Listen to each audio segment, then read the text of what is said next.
สิเป็นธรรมชาติของผาทองมื้อนี้ถือว่าไปยิงปลาเนาะ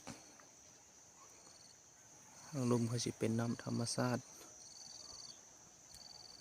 เมืองเฟืองเนาะอันนี้ธรรมชาติถือว่างามหลายไปติดตามเบิ่งน้ำกัน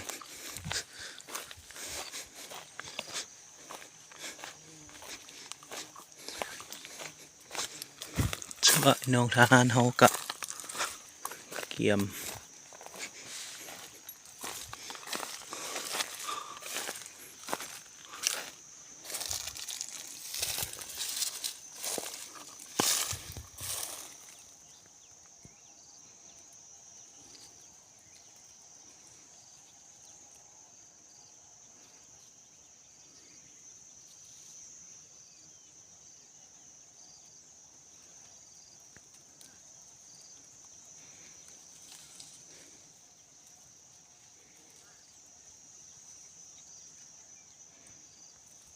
ติดตามเบิ่งน้ำกันเนาะ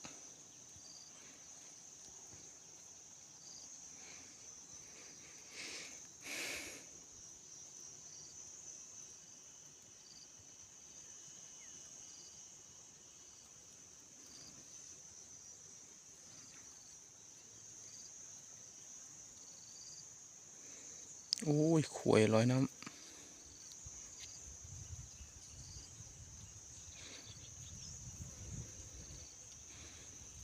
ตัวขวยลอยน้ำขวยครับ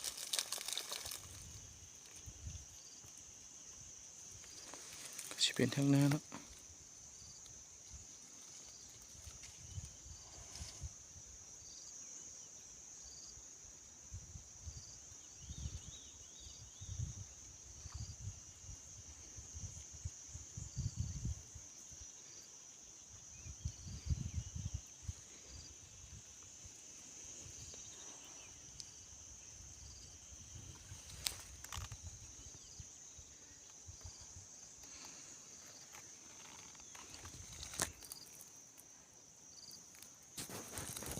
ขวยลอยน้ำ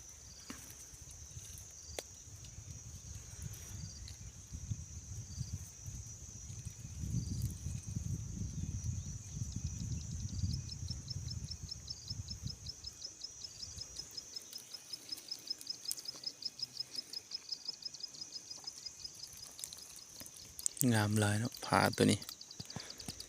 ธรรมชาติสร้างไว้